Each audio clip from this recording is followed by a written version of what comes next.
Broadcasting from the city of brotherly love, Philadelphia, to around the globe. You're listening to Shark Bite Biz, your exclusive place for business strategy, sales, marketing, and tech in the roaring 20s. And now, here's your host, David Strausser. It's time for another epic episode of Shark Bite Biz. Once again, I'm your host, David Strausser, and this is your place to grow a business during a global pandemic.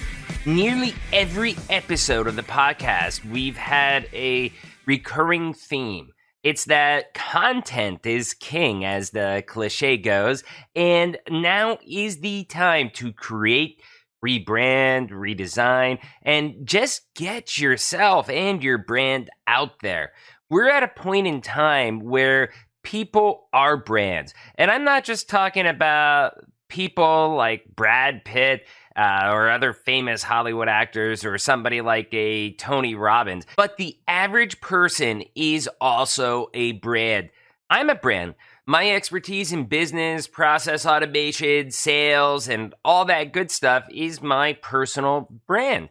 People like buying things from me, consulting with me, just as much as they do with the company that I work for. So I make sure that my personal brand, that presence, all that stuff is out there in the open so that everybody knows about it.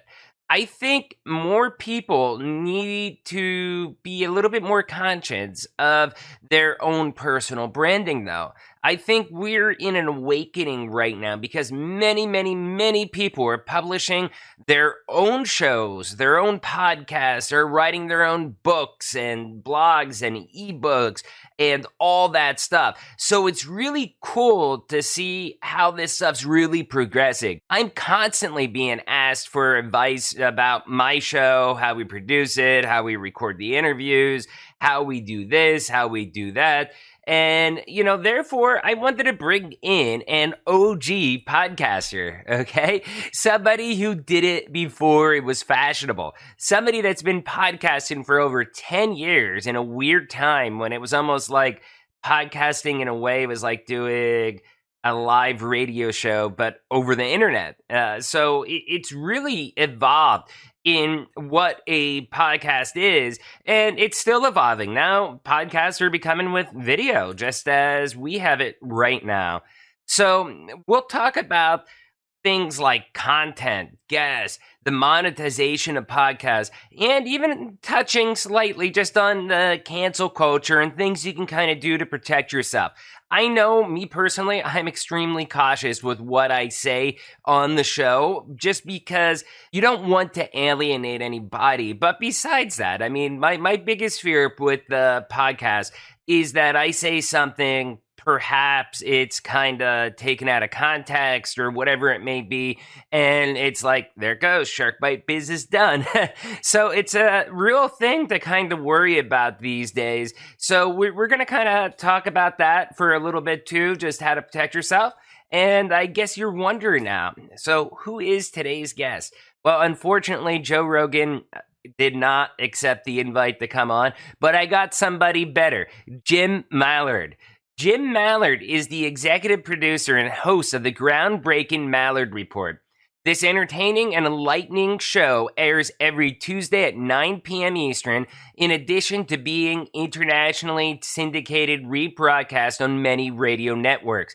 In-depth interviews with specialists and researchers reveal little-known facts and investigations of real events. So, without further delay, let's bring Jim on in here. Reach your customer. Jim Mallard, welcome to Shark Bite Biz. We're so glad to have you here. Well, thank you, David, for having me. This is a kind of a different opportunity to talk about something a little bit different that I normally don't get to talk to, but I'm sure we'll get into some of the things that I always get into, but that's okay. I like talking those things. Yeah, we're going to talk about a lot of stuff. This is going to be the best structured, unstructured conversation we've had on this show. So I know who you are. I've listened to you a few times. Okay, pretty good stuff. Tell my viewer and our listeners out there, who exactly are you? What do you do? What's your experience? Well, I'm a paranormal. I started as a paranormal investigator who did ghost hunts. I've actually looked for Bigfoot and UFOs. So there's all of that. That genesized into doing a show that I did about paranormal stuff, and that kind of I spun it into doing the same show, but it's different now because I talk about current events and go from political to I had Chef Angel Gould on from. Talk about seafood, which just blows my mind. That's probably my highlight show of the year because he was talking to me about seafood coming in from China, which I'm sure some of your listeners may be blown away by that too. I was what about the seafood coming out though? Explain that context. Okay, so I'm not. Don't quote me verbatim on this, but our seafood gets caught in America and then sent to China to be processed and sent back. And that's cheaper than processing it. I've heard things like that because with my background, I work a lot with the Baja Cali mega region. Obviously, fishing tunas, all that stuff right there off Baja California, Mexico is big. And I've kind of heard of some of those things, like from the California side, you get caught, sent over. I didn't know if it was true or not, but that's interesting. It is because he owns a chain of seafood restaurants, and when he started telling me this and going into the descriptions and much more knowledgeable than I am on it, but it was great. I don't want to say great to hear, but it was fascinating for me to be the outsider, as you know, doing the show that you do, being the outsider, listening to these people tell you the intricacies of their business is just phenomenal. Oh yeah. So I appreciate what you do. Yeah, no, that's great. And so, yeah, I mean, you were looking for Bigfoot, aliens, and you talked to somebody on show, and you have your show as well, right? Yeah, but it kind of, the genesis was we started looking for ghosts, and then you kind of started, you heard rumors about Bigfoot and other cryptids. So, oh, well, you're kind of out there looking anyways. So, sure. And then, obviously, once you're out there looking, right, you look up because that's the next thing you come across. And then people started coming to me with the different conspiracies, right? And I'm like, but that's all kind of all this ball starts snowballing downhill. Right. So then you get into I'm still really interested in JFK. Now I know that's kind of been beat to like a dead horse, and I've done it myself, like talk to the different people that I could get a hold of and kind of just rehash it all, kind of, so to speak, for myself. But that opened the door because then there's the CIA stuff and the FBI stuff and all of this other pieces. Then the George W. Bush or the George H.W. Bush pieces, and then you get into George W. Bush, and it just, you can bounce it anywhere you want to go, and then that put me into politics because politics is all about the conspiracy. Even the Area 51. Yeah, it comes back like Area 51. That's politics as well because that's our government hiding, top secret clearance, whatever. I mean, you could spin this any way you want, right? So it all kind of became this intertwinement for me after I just wanted to, having a spiritual experience, and now when it comes to doing my show and how I live my life, it's all kind of like this big ball rolling downhill, and I'm never sure where it's going to land. Yeah, week to week, day to day. Yeah, so you have a business and paranormal podcast, right? You talk about business, podcast, paranormal. Yeah, well, the show is the business, I guess you'd say. The paranormal investigating team is just kind of something we do, trying to get people answers. I don't necessarily define it as a paranormal podcast anymore. I don't know what it is, and I've been talking to branding people trying to figure this out because I can't say it's everything all the time because it's not. But it's not a political show because I talk politics 5 times a year. It's not a paranormal show because I talk paranormal 5 times a year. It's a hard thing to brand, but it's successful. But when you're trying to go out and sell it to advertisers and people, they want to know, they want that A-B connection. And when you're doing something so radically different than most people pull off, I mean, there are people out there trying to do it, but I'll be blowing my own horn and saying I can do it better than most. Well, that's based on track record. Right. I mean, that's what advertisers... We're coming up on 10 years. That's what advertisers want, though. I mean, they want something that can fit between, in this box or in that box. And when you're outside of that box, they get weird with that stuff, man. You would think in 2020, with everything that's going on, they'd be all accepting at this point. But no, they're not. Not yet, but I have noticed a shift in the last probably 36 months of companies even just having casual conversations with VPs of marketing and stuff on LinkedIn about podcasting as a whole. Oh, I think the industry is blowing up. That's actually why I wanted to bring you on, is because I find your podcast interesting. I like the topics that you cover. I mean, you cover everything from, like you said, I mean, you have everything. It can be conspiracy theory to business to tech to, Bigfoot. Okay. It could be everything. And it's kind of cool because then that allows somebody with a wondering mind. Like, I'm thinking about business 24/7. Okay. But if I can escape from a business episode of a podcast and have that same personality that I already like talking about, hey, I'm going Bigfoot hunting this weekend and this is what we did. That's pretty fun for me. That's like, wow, this is the escape I needed. I think a show like yours really brings that.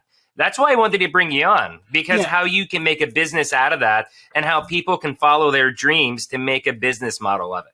Yeah, I think the fun part of podcasting right now, you've mentioned, has exploded. It has. I mean, I've watched it for the last, like I said, 36 months. It's kind of taken a whole nother, and I think currently because of COVID, like what was ramped up is like scaled up beyond. Well, there's two reasons right now. There's two reasons why podcasts have blown up. Number one, COVID. Even if, people are like, oh, they don't have the commutes, people are still looking for new content to fill in the void of their commute. That's part of the reason why my show isn't just an audio podcast. It's a video podcast on YouTube too, because people want to watch things. They don't have the commutes.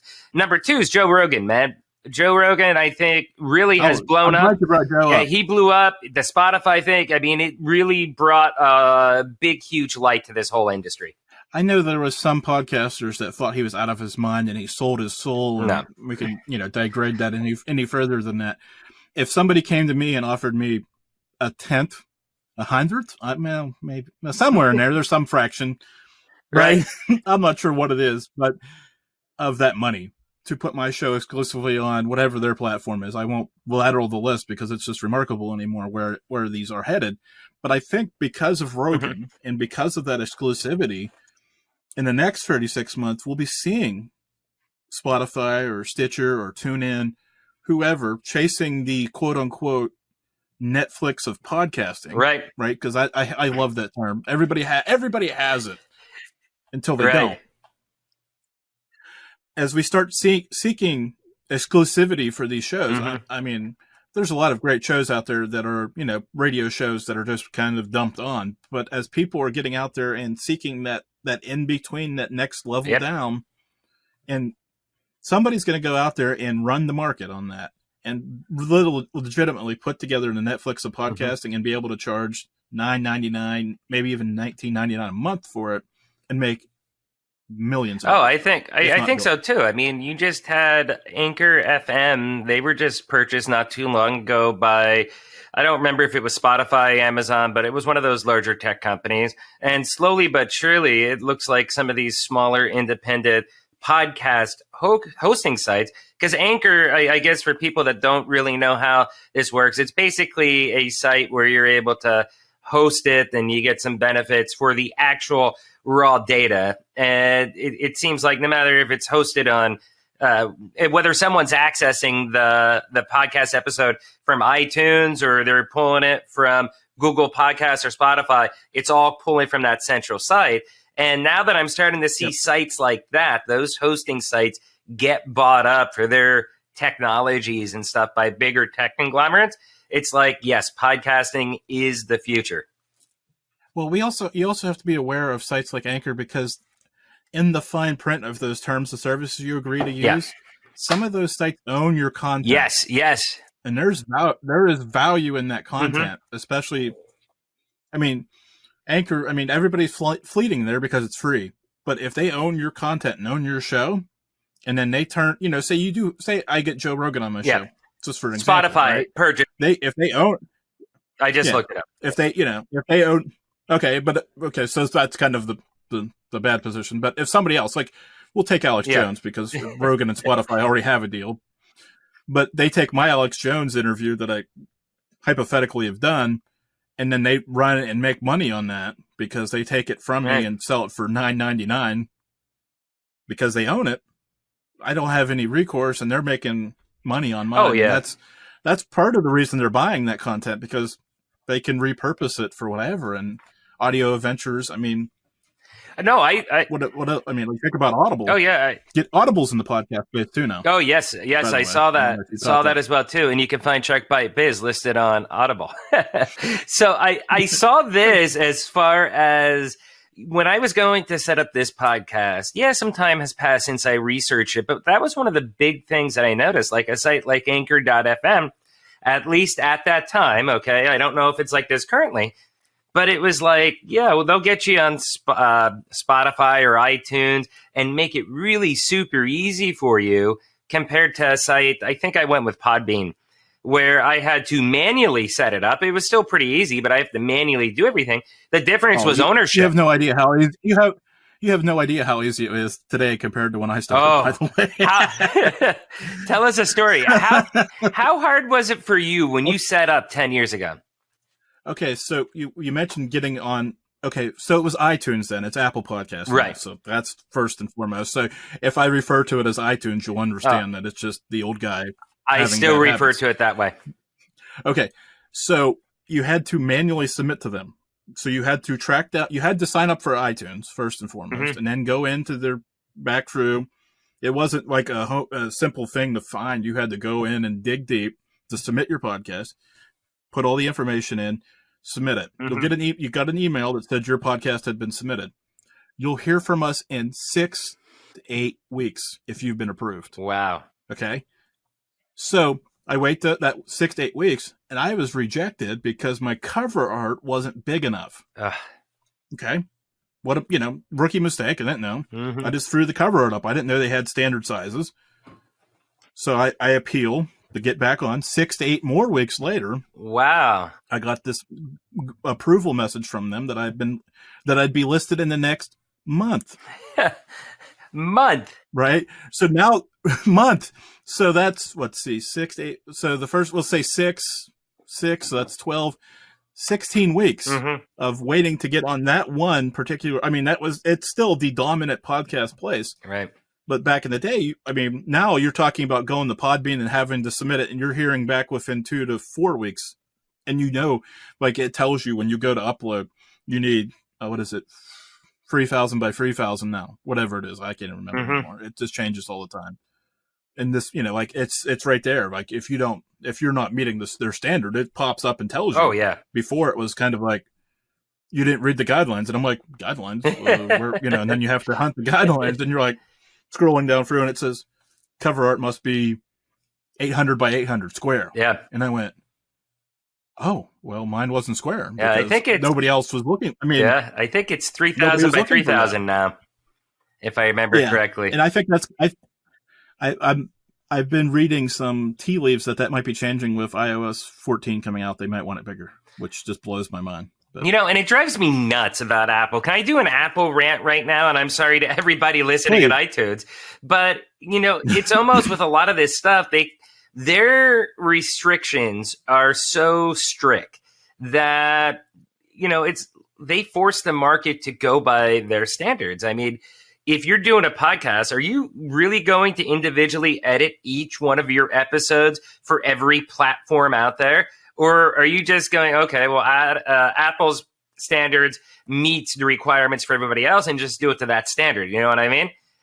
We only edit once. I was gonna say, well, the caveat to your problem is it's pulling from the same RSS feed unless you submit different feeds to these different platforms. So it'd be a legitimate nightmare to do one for a show for Spotify. I mean, I guess you could if you had the time and the energy and the money probably to do it. You can do it, but why you'd want to do that is, well. Somebody out there probably does it and has a great comment, and we welcome that here to whatever his email address is. Yeah. Not mine, yours. Yeah. He'll pass it on to me. Yeah, I'll make sure you get it on Twitter. So, let's talk about the business side of the podcast. Okay, you've been doing this for 10 years now. Sounds like you're having a lot of fun with it. Now, you've had some trouble because you're not able to get it to fit inside those boxes of nice, neat categories, okay? How has the monetization from it as a source of business from you? I mean, has it worked out pretty good Is it a viable if you make it? That's what I guess I'm trying to ask. No. Okay, I guess I should caveat this. The show pays for itself, right? Right. But it's not making exponentially money that I can live off of and all this other stuff. Right. Yet. Yeah. I'm going to preference yet because I believe as the market continues to grow in Rogan and the top end money starts growing, that kind of skews everything forward. I got to quit moving my hands in front of your camera. I'm sorry. Oh, it's all good. Beautiful hands. So I believe that it can pay more. And of course, if I fit one of those boxes and played more nice, I could probably fit one of those boxes and make more. I mean, I see a lot of people making more. And the other thing I want to tell people out there who are starting their own podcasts, and I'm in these groups. I try to help as many people as I can with podcasts starting out, just because I believe that when I started, it was much different than I want to be. Like, I want to pay it back more than people who were involved when I was starting.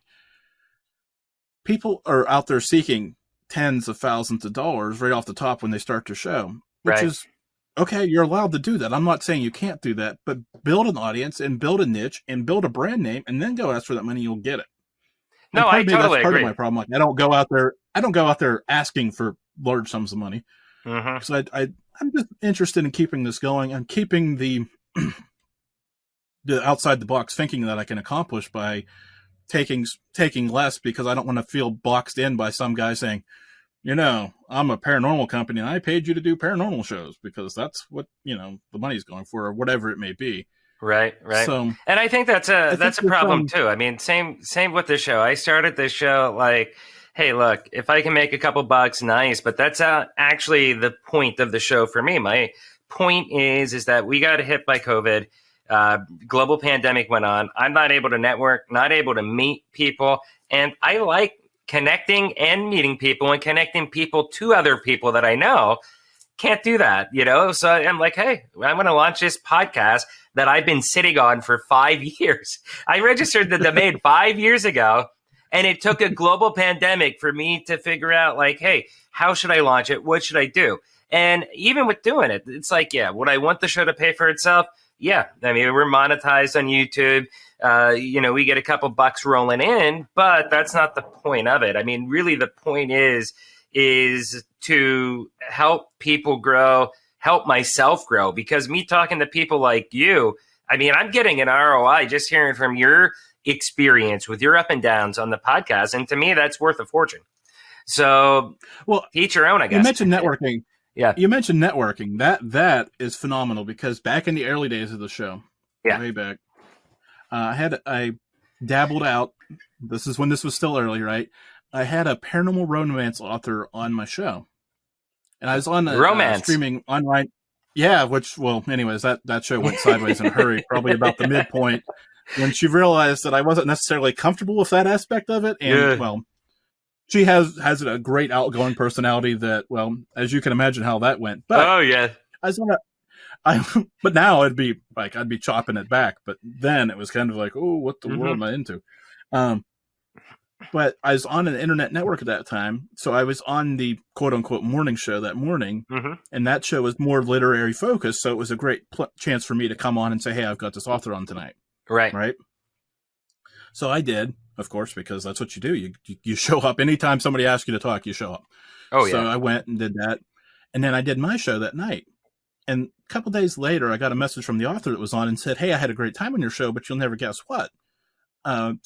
This literary agent was listening to our show and heard us talking and heard about my book, which she had self-published at that point, and wants to take it to a publishing house and get it published. Wow. And I said, oh, that's great, right? And then I started the next week, right? So you kind of get out of that cycle, right?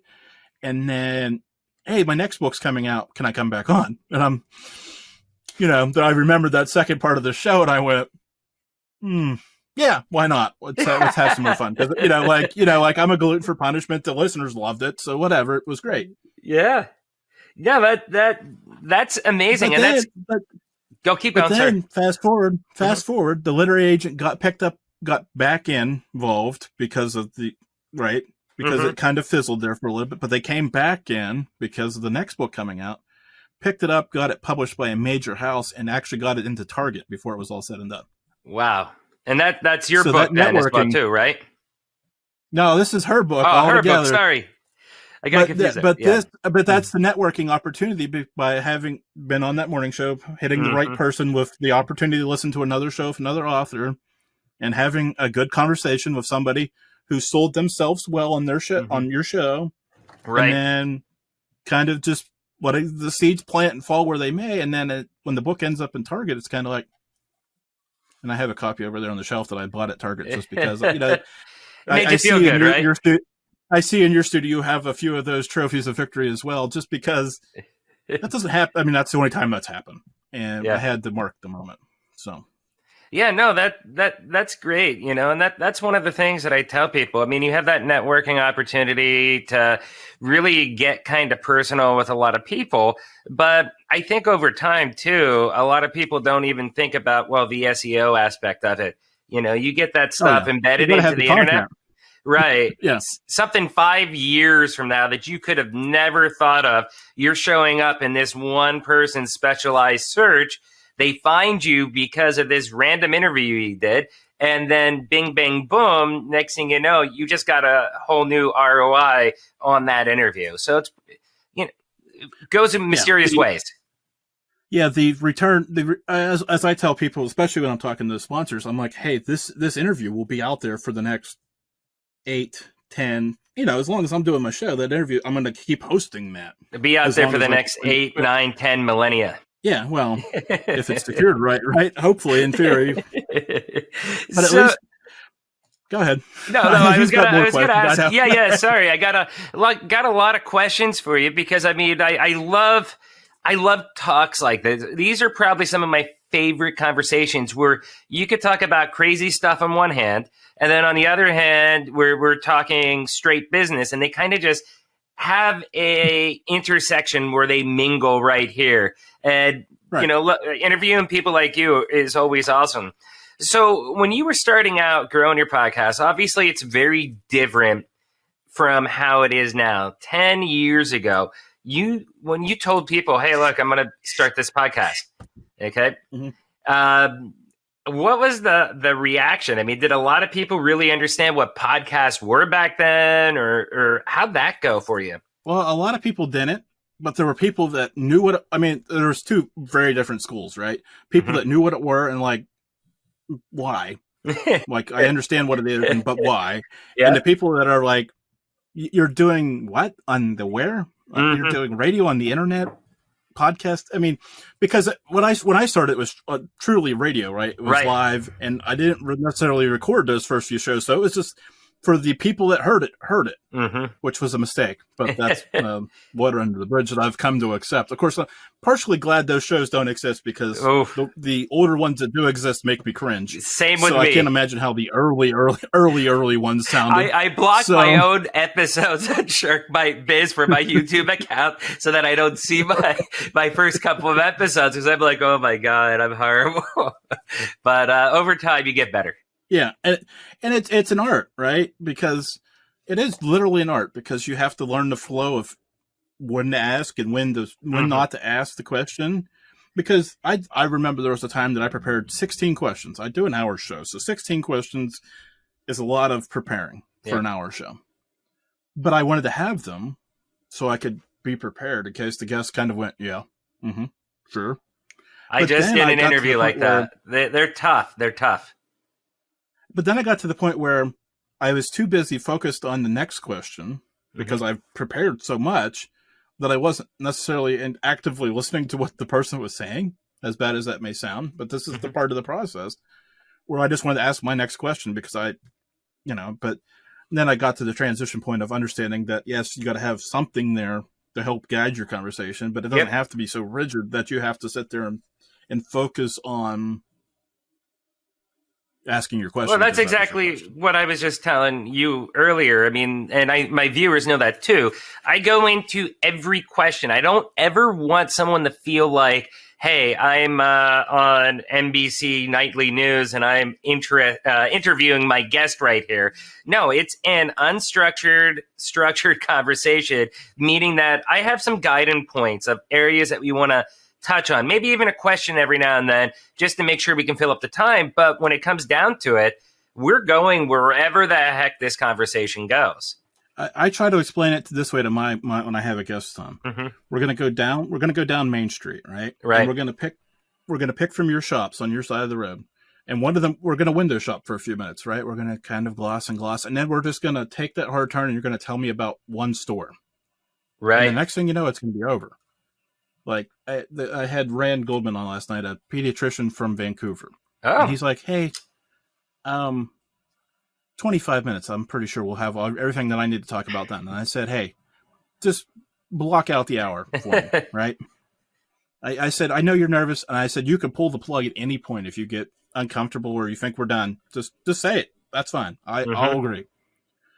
And we got to about 58 after the hour. And he must have looked at a clock and he says, that hour, where'd it go? Or something to that effect. And I went, yeah. Hey, but I want to thank you for your time. And then I wrapped it up because, you got these posts, you got to mention all these mentions and stuff. But I knew I've been doing it long enough to know that anytime you get somebody with some type of credential, they always have their little, and his was virtual reality in the emergency room for children to help them be distracted from pain and other procedures going on. Oh, wow. That sounds pretty awesome. And I knew it was. And I had, when I stumbled across that afternoon, I'm like, there it is. Right. Because we were talking a little bit about COVID and how that's impacting children. And I heard him talking about it before, but you mentioned the nightly news, right? Mm-hmm. And they're looking for their 45 seconds at most answer to the question. And so that's kind of what he was, used to doing. And he wasn't used to doing being open and honest and having a free-flowing conversation like you would at a bar. Yeah. Or over and dinner. that's why I love doing it this way. I try to bring it out with somebody that, hey, look, we're going to have a discussion. I don't really want monologues. I mean, if you got something really important, it takes a couple minutes, whatever, we'll do it. But I prefer it to where I can kind of just jump in and we can, if there's something of value that I can talk about, I think that's where the listeners kind of get the most value with those types of discussions, because then you really go into a lot of interesting areas. So yeah, you could get extra details out because you've probably done these interviews with people that are used to talking for these podcast shows, and they get their question out, and then the interviewer kind of slides into the next thing, like the canned interviews that I was talking about a few minutes ago. Or the prepared, a show host sent me want to be on my show, and I'm like, sure. And they send me this big, long Google Doc. Send me I did 14. Send me 5 questions and 3 topics that if we need more time, we can, free keywords that we can talk about. And I sent back, I'm not sending you 5 questions. Right. Not my job to do your job. And he was livid with me. Oh, yeah. I said, yeah, I can imagine. So let's see. I got a couple other questions here I wanted to ask. Yeah. First, live streaming. Do you think, first, I don't know, I kind of view it as an evolution that you had podcasting, which was kind of interesting because, you said back in the day, it was people that, it was more radio-ish doing podcasting. I always... Yeah. I'm sorry for this, but I always thought, well, people that are doing podcast because they couldn't be on the radio, and I didn't get the internet radio phase, and I thought it was like wannabe DJs, and I had the total thing wrong, I think, about it. It's really a good source of alternative media to me. I love it. I fully embraced them over the last couple years. But I think as we go on, you got these major tech companies, YouTube, Amazon, Twitch, all these companies that are pushing us towards live streaming. I mean, do you think that's eventually going to be more of the future for for these established podcasts like yourself?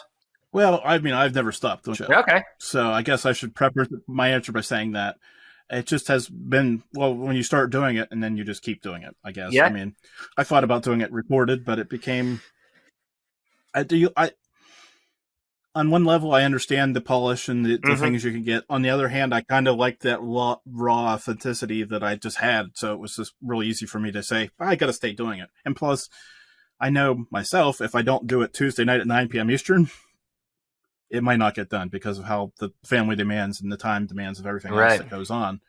So I needed that hard, rigid, either show up or just don't do it. So that's for me. But the live thing is fascinating to me because I know, like, watching my son blows my mind. Right. Like, he'll watch somebody playing something on Twitch, right? He'll watch somebody play a game. I don't understand it. Mm-hmm. I mean, I don't get it. To listen to this kid talk or adult more often than not, talking about this game they're playing while they're playing it, I don't get that part of it either. I don't get that. But it's a huge market. It is.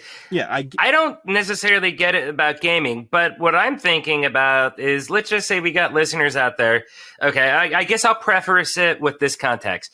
Since I've started this podcast, almost every single subject matter expert or business owner we have had on the show have all said that you should use this time to create content, which I thought was awesome because it validated my whole podcast.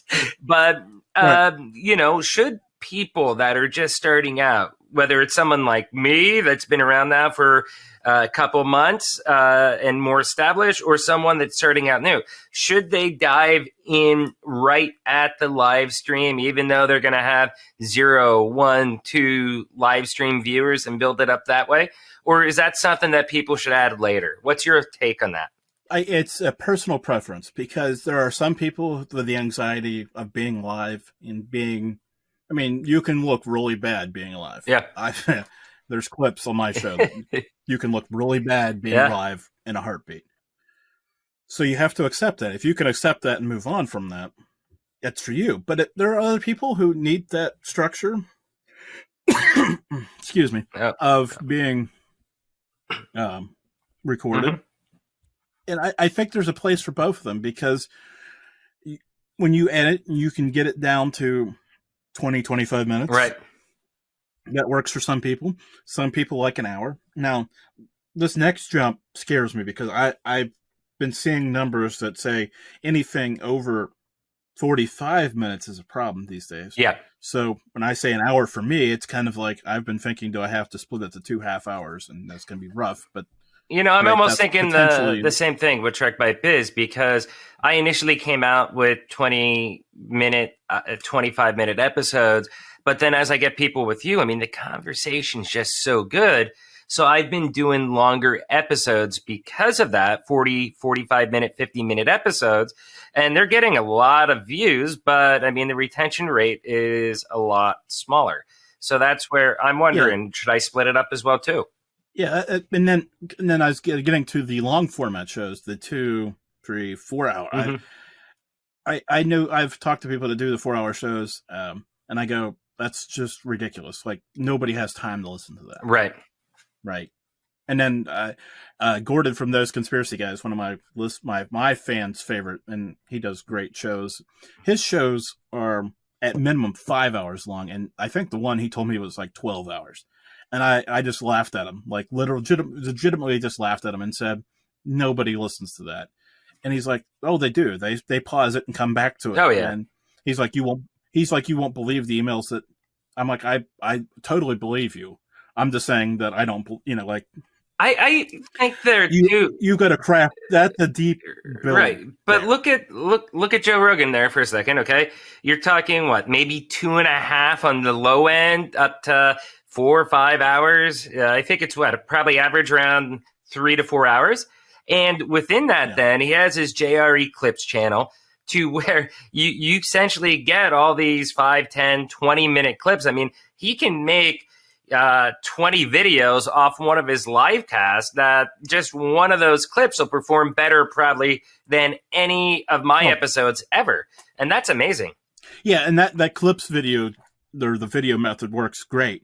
And then for the people who want to hear the whole thing, that works good for them. So there's that balance there, which is, again, something else I've been kicking around. I've kicked around so many things. It just comes down to time. Yeah. So balance, follow. I guess it really comes down to follow data for your crew, your audience. How does that look? Are they listening? Where are you losing them at?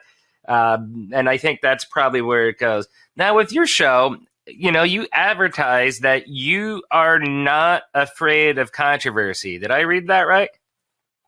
Yeah, you did. Yeah? Which part of controversy do you get into? I mean, I've had Roger Stone on 3 times, which he is the most polarizing guest in the history of man, I think.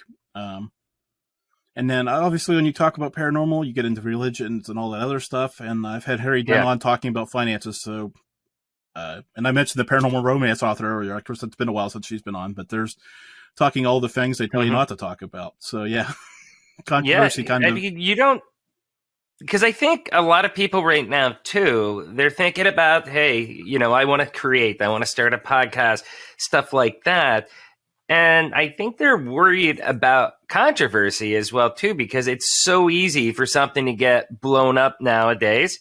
I mean, don't you have a fear that one episode could possibly be the last one and you get canceled, that you say the wrong thing with the wrong person? No, because I've intentionally built myself, now, years into it, probably a couple years ago, I intentionally sought out a method of building myself out so I couldn't quote unquote get canceled. From hosting my own shows on my own server, which sounds ridiculous, but whatever, to dropping all the streaming networks and building my own to replace them to, so if Apple would ban me, I'm going to be fine. I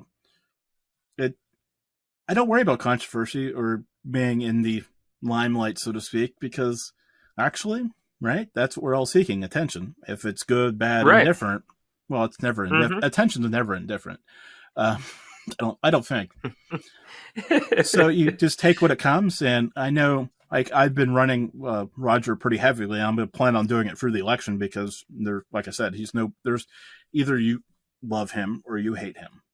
And even though he's not, doesn't he have Nixon tattoo on his back? I think. Yeah. Is that? Yep. And even though he's not a factor in this. Well, supposedly not a factor in this election. He was in the last one, and you know him from the last one. Even though Trump says he does. Oh, yeah. I mean, there's this whole mess, right? We don't even have to get into that, but it's a name, and it's phenomenal. The people that are so angry that I gave them the time of day, and there are people that just think it's phenomenal. Like I said, polarizing to the end.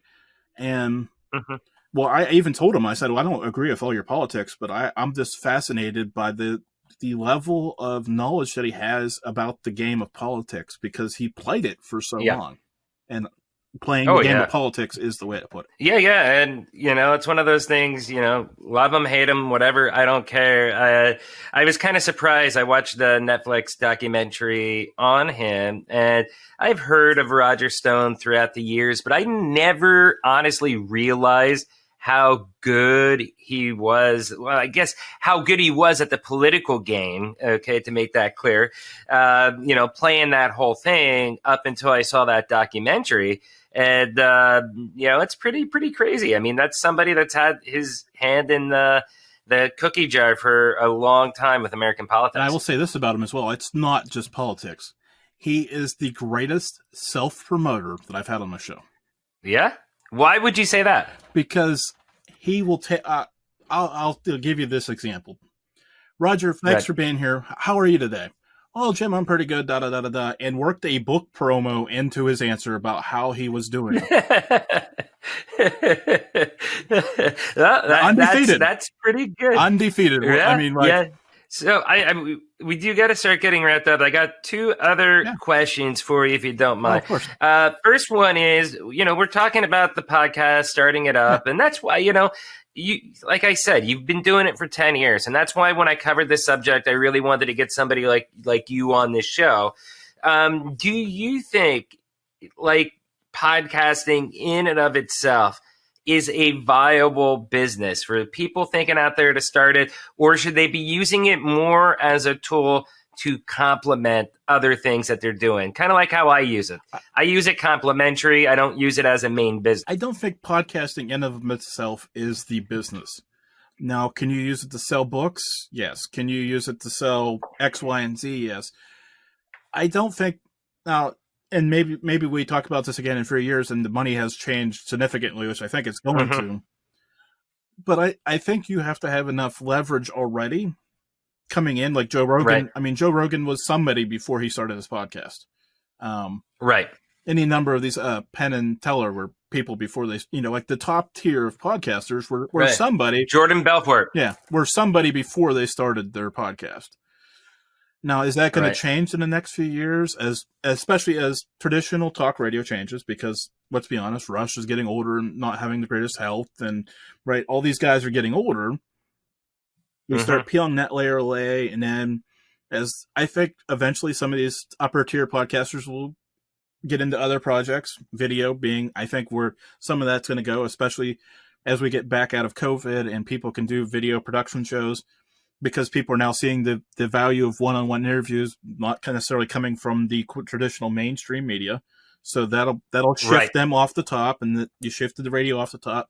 So then the vacuum will suck some up, or maybe it's the UFO will suck some up. I'm not sure.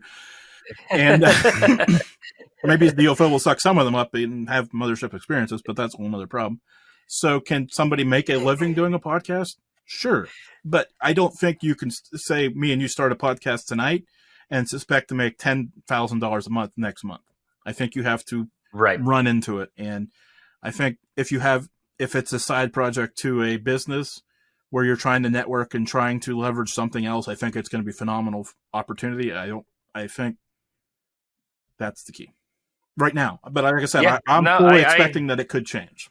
Yeah, I totally agree. And that's a thing, though, too. I mean, if, this podcast or whatever, maybe Amazon, since Audible's in it now, they're like, hey, you know what? We want Shark Bite Biz to be exclusive. We like your show and your content. That could happen. I'm not personally counting on it. I'm using it for the networking aspect. That's how I got to meet amazing people like you. And I think definitely, though, if people are thinking about getting into podcasting or starting a podcast to complement either themselves as an individual or for their brand, that you definitely probably want to try to just go right into the video podcasting. Spotify is going to be getting big into video with Joe Rogan. They recreated that whole platform, from what I heard, for Joe Rogan's video podcast. So, yeah, I think it's going to be huge going in that direction. That's why I started out like, no, I'm doing a video podcast. And it's still hard because even when I was talking with you, I was like, hey, remember, it's a video. And I put video all in caps, video podcast, because there's that stereotype that, oh, wait, that's a TV show. No, it's a video podcast, man. Yeah. And that was, I've had this struggle because the entry to video back when I started was extremely difficult, right? Because you had to go for Ustream, because YouTube wasn't doing YouTube Live, which I know that sounds shocking to people. So Ustream was out there, and there was a couple other sites, but nothing worked great because everything was so new. So I got away from it. Now I regret that. If you were going to ask what my biggest regret in podcasting is, it was walking away from video when I should have stayed in video and just bit the bullet about not necessarily caring how it looks per se. Yeah. No, I hear you too. And in fact, I am going to be starting to do live streams on this channel. I'm still trying to figure out how it'll be, because it's not going to be the full, with my work stuff like that. I run the whole Northeast for my company. So it's hard to say, hey, look, I'm going to do an hour podcast throughout the day every Monday or Thursday. Might be traveling or whatever. So I'm thinking, we're going to do 15-minute episodes once or twice a week to cover news headlines and maybe a mini guest and stuff. And I just went out, got myself a stream deck to kind of make the transitions easier so I can self-produce. Got everything rolling in here slowly. Yeah, I got all the cool, fun toys. So last question for you, and then we'll wrap up, is you've had so many people on your show. Like you said, Roger Stone. I didn't even know he was there. I'm a huge fan of the paranormal. In fact, I just went to Eastern State Penitentiary this past weekend for a tour, and it was glorious. It was awesome. I loved it. I have a million pictures I took there. What's the craziest paranormal story you have coming from your show? Okay, so it comes from a non-paranormal person, which makes it even better. Oh, yeah. Okay, so retired Secret Service agent John Carmen came on my show. Okay. And he told me before, I send out the bio. It everybody kind of knows I'm still kind of the paranormal guy at this point, but I'm trying to shift gears out of that. So branch out. So I wanted to talk about the Secret Service, and I think this was in the last election cycle. So how it looks doing in a election with me being in the Secret Service and all this other stuff. And 10 minutes before the show starts, and in all caps, right? I get this message from John, and I'm freaking out because I see this message from John. He's canceling because of whatever, right? So I get it open, and he says, "I've got the greatest ghost story for you ever. Remind me." And I'm like I had all these election questions prepared, like I'm all set, right? It's too, I don't want to. So we get to about 10 minutes left in the show, and I remember the message because I didn't write it on my notes because I didn't want to, this is where I'm going. And I said, "Hey, John, tell me that ghost story you're going to tell me." Because I was kind of like, we kind of talked everything out and I felt good about it. So he's like, "So back when I was working at the White House, I wasn't there this night, but I did some of the paperwork on it." So I'm like, "Okay." One of the agents went down to some part in the basement and thought he seen something, draw it down and shot at it because he couldn't identify it. Right. In the basement of the White House. So he shot in the Not White John, House. but this agent that he had to do this paperwork on shot in the basement of the White House at something that he couldn't see. Right. So then obviously they, all these lights and it gets flooded with, obviously gunshots in the White House is kind of a thing. And red flags everywhere. Right. All these agents flood in and they're like, "What'd you shoot?" He's like, "I shot at there was something moving, a person. I seen a person moving from right to left and across this hallway." And of course, they've searched everywhere and can't find it. He ended up shooting at a ghost in the White House. Wow. I mean, is there any type of capture? Or no, there's no capture. It's hard to even find evidence of the story besides from him because they, it became really hush hush because, well, obviously you don't want your Secret Service agents out there sounding a little, kooky. Well, I mean, come on. They did, what was it, in like the 50s? They did have a battle in Los Angeles with UFOs, apparently. It's very possible. I can't comment. I've heard the story, but I don't have any great stories about it. But there's a lot of great things. Like Area 50 or Area 51. Why is it blurred out on Google if there's nothing there? Why is the perimeter further out from Area 51 than Fort Knox? Yeah. So one, I know I said that was the last question, but one just occurred to me. This is the great debate that I have in my mind now. Let's settle this for you. Are we in a simulation? Is simulation theory true? Because I'm thinking if it's not true, then there's got to be life somewhere else than just here. Well, I'll answer this question this way. I don't necessarily agree with the simulation. I don't necessarily disagree with it. But if we're the smartest things ever anywhere, we're messing this up on a world-class scale like nobody has seen before. So hopefully there is something else out there laughing their off at us because honestly, that would make me so happy. Well, I mean, you've got to think about it, too. I mean, see, this is where when I'm not working and I'm looking to escape, my mind drifts into this. I don't know if I necessarily say I believe in the simulation theory or anything like that, but it is entertaining to me. But when you start thinking about extraterrestrials, you start thinking about aliens, okay? What I think is that it is possible that there has been life a kabillion times before because, I mean, we're only here for a small amount of time. Blips. I mean, they could have destroyed their own planet tenfold and regrew other life on those places. How close you know what I we mean? Destroying our own planet at the end of World War II. That's what I mean. It could have happened. I mean, people think, life on other planets, but there's more than just finding a planet that's in the Goldilocks zone. I mean, we also have to kind of be there in the same point of time that they're achieving life on their planet too, because we could be post or pre-life on that planet. And how biased of us to think the Goldilocks zone, you mentioned it, like to think that all creatures need to breathe oxygen and consume this, that, and the other, right? Like, Right.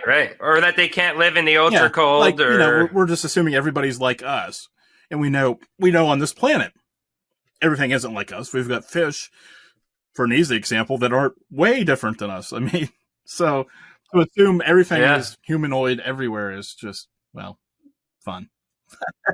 Well, I think there's a certain degree, a little certain small degree that, they think it has the kind of at least match up with some basic stuff. But outside of that, your imagination is what it could actually end up being. I think so. I mean, I don't even know if here we are again thinking theories that we could talk about all day until we actually see it. We could be totally right or 100% wrong, which is what as you appreciate, you can figure out how the mind works about all these things, and then it just becomes a great time. Definitely. Well, we'll make sure that we cover that in our next episode when you come back. I'm getting you back here in about a couple months, couple quarters down the road. We'll keep talking about this. How can people watch your show or reach out to you? The easiest way to find me is mallard.com, MALLIRD.com. The shows are there, contacting me there, links to listen and watch and all that stuff. Just go over there or just type in Mallard on Google or YouTube or anywhere else because, unfortunately or fortunately, I named my show The Malliard Report, but if I was thinking, I would have named it The Mallard Reaction, which is a cooking reaction. Would have been a better thing, but it would have probably lost a little bit more in the original part. But anyways, I kind of rambled on that. You can always start up a new show. Get a second podcast going. Hey, thank you so much, man. This has been so much fun. It's been entertaining, and I really think the viewers will have a little bit of a break of a different type of guest talking about business. I appreciate you having me here because I do enjoy talking the nuts and bolts of podcasting, which often goes overlooked because it hears this boom and doesn't understand what's built this boom and why this boom is actually important for the people that are in it and what it means going forward. Okay, perfect. Thank you again, and we'll be in touch. Easy to Cheers. find. Wow, that was a pretty fun conversation there with Jib. Since it was just Halloween yesterday, I thought this would be an appropriately timed show since a lot of his episodes have topics that do with things like paranormal stuff.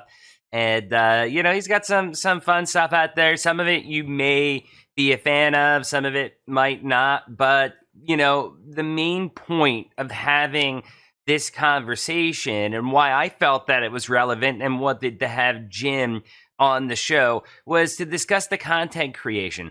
I really gathered the monetization part from this conversation because I think that is something that is probably the most misunderstood area of podcasting. Many people, I think they just have unrealistic expectations.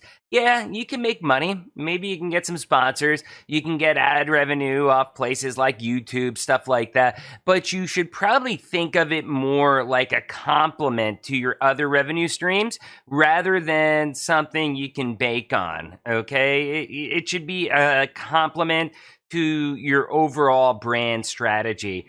And, don't let that turn you off of podcasting, though. There are so many people out there that have been breakaway stars like Joe Rogan or some gaming streamers out there, and they're making some pretty darn good money with it. But it really comes down to your brand strategy and how you're going to be focused on reaching your audience. So this was a fun video with some interesting conversation. What did you all think? What content are you creating? Share down below in the comment section. And as always, if you like the video, please make sure you smash that subscribe button. And also, please share this to help get the word out about this podcast of helping people, helping brands be able to grow during a global pandemic. Remember, I'm David Strausser. This is Shark Bite Biz, and I'll see you again next episode. Cheers.